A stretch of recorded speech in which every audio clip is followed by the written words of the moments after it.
Catus Maximus here. This was Skil's most popular half-inch drill. I'm pretty darn sure of it. There's a ton of these on eBay. Skil made these, what was called the Model 80. This happens to be a Type 5 and power tools. Not all, but many manufacturers, they have Type A or B, etc. Or Type 1, 2, 3, in this case Type 5, indicating various revisions. These started out in the 50s, actually ran into an ad from the 1950s, but it was a different style of Skil Model 80. Some of these Model 80s actually were labeled standard duty, and some, interestingly enough, were labeled heavy duty, like this one. I'm not sure the core differences, or maybe for a while they said they're standard duty, and then they realized they were too expensive to be called that, so they started calling them heavy duty. Maybe it was a difference in bearings. Who knows? Some of them had Jacobs chucks. This happens to have a rigid Supreme chuck. This is a non-reversible model.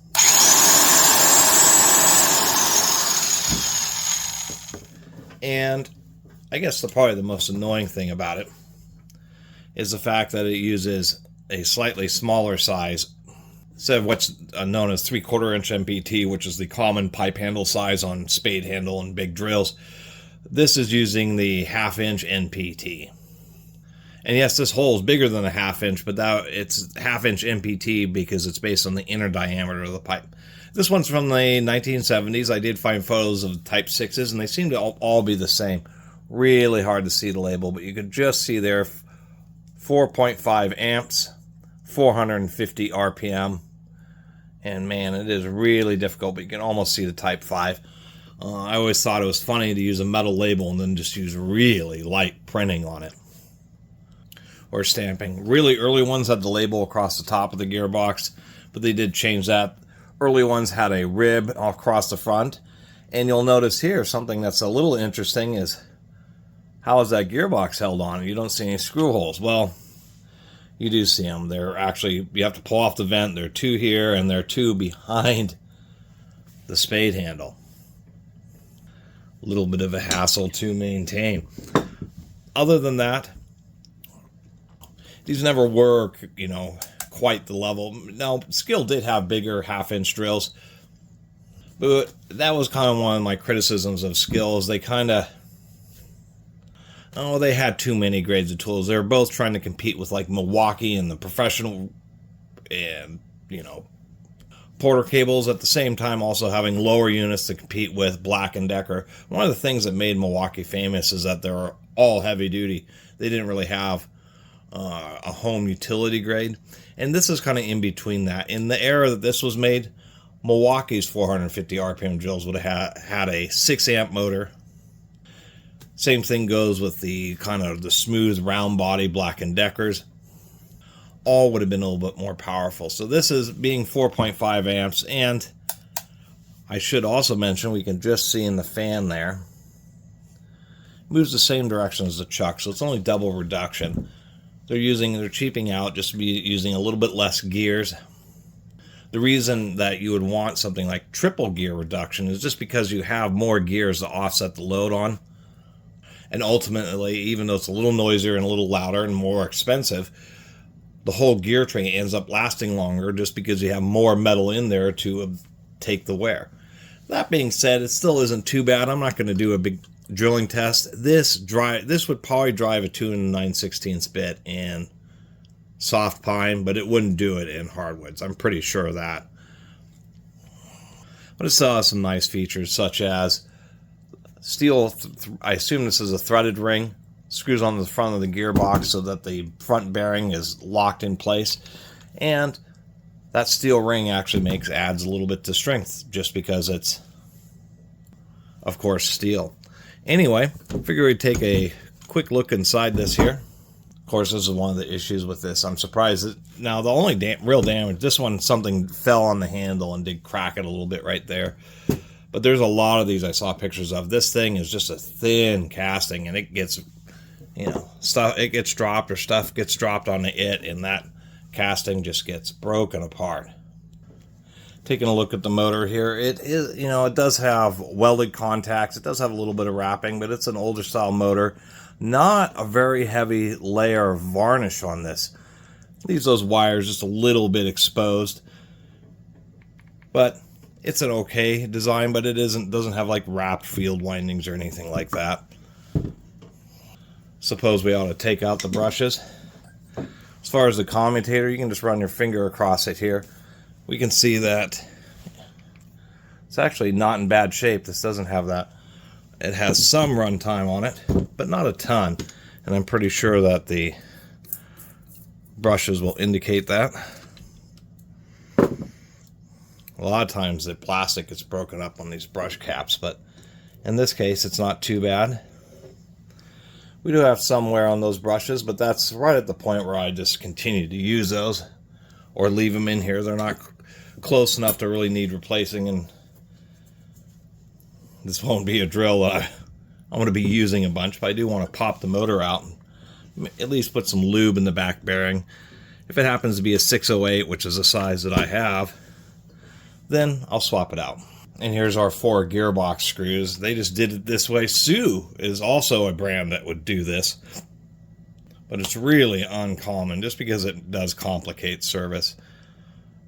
But you do get kind of a sleek front of the drill. Here we are, and these are some long boy screws to get all the way down in there. And it's going to work like this.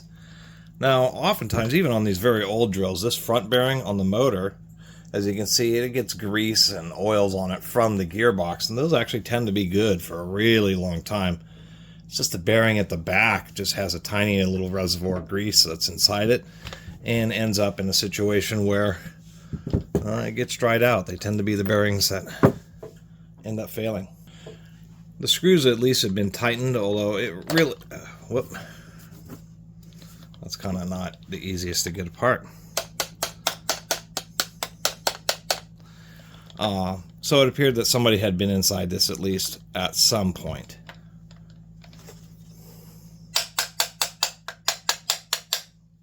Some little taps.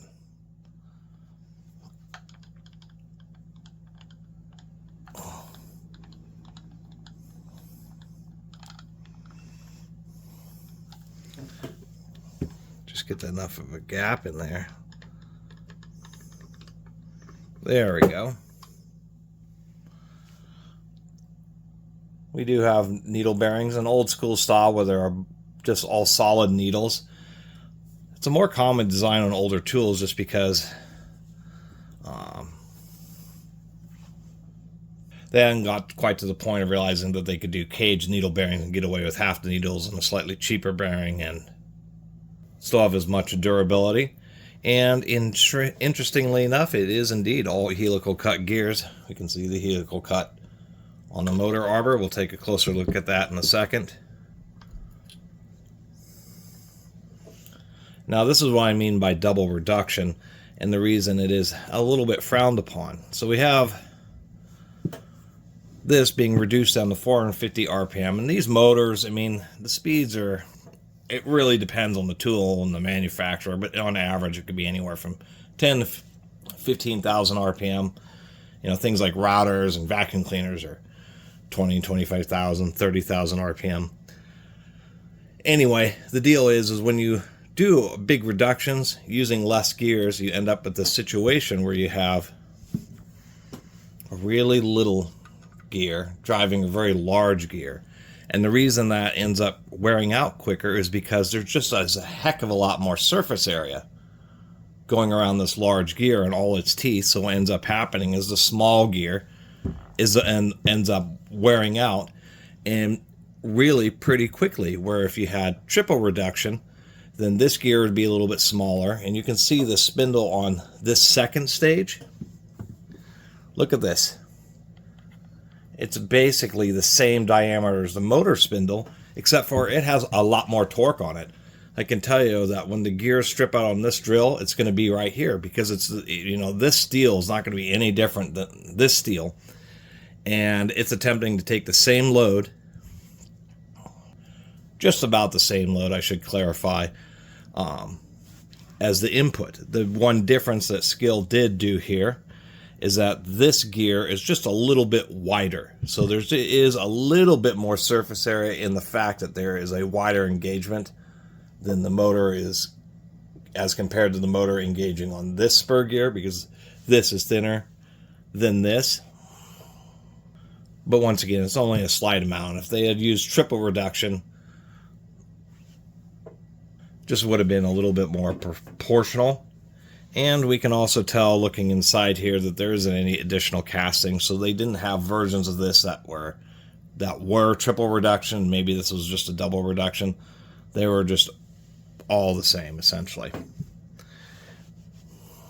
Here's our motor. Not, as we can see, it's just not particularly impressive.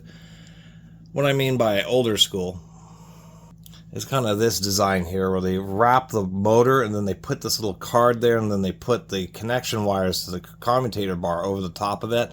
And that's something that they just don't do anymore. I think part of the reason is we can see it just, those wires are kind of exposed, and if you get some debris in there, it's pretty easy for them to get damaged. And once again, it's just not very much. I mean, those wires can flex around. A little disappointing. They should put more varnish or more, epoxy on it. Sometimes the fields get loose in these, so it's always a good idea. Interestingly enough, the fan shroud is actually held in by the screws. Usually that's a floating piece, but in this case, it would actually help prevent it. Ooh, there actually is a little bit of that one, no, but this one needs a little bit of extra torque on it. At least it does have billet machined brass brush holders, and then these holes are what hold or for the set screws that hold the brush guides themselves.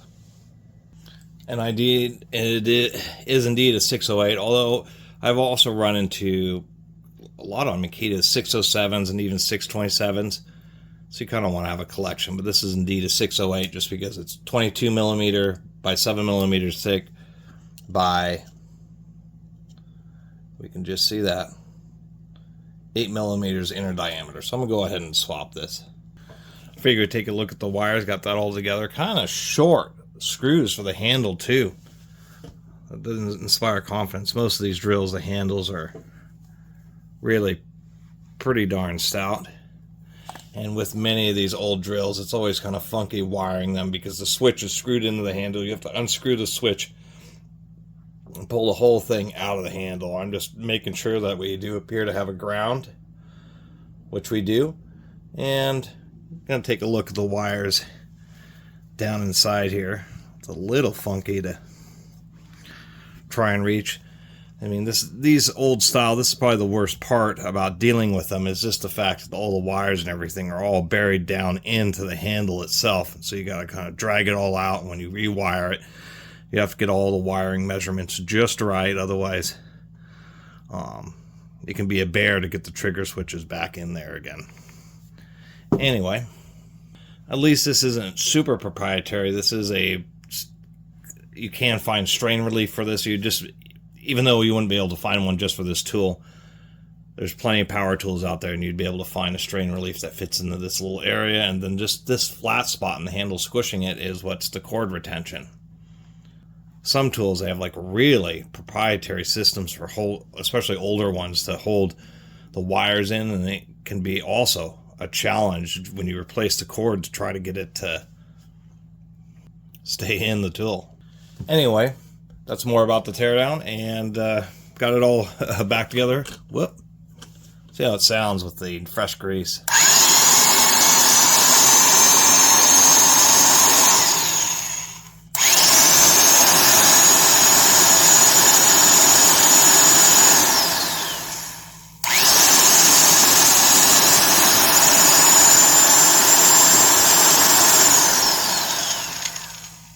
So, still runs great. It's just Skil wanted a big upcharge for their spade handle drills that were really the equivalent, once again, of the Black & Decker heavy duty and the Milwaukee. Skil has made it's probably, their most produced product besides the worm dry skill saw, but they always just put You know, that was like their real namesake product, and it was built really well, and it just didn't quite translate into so many of their other tools. Even though, like this case, the Skil Model 80 being,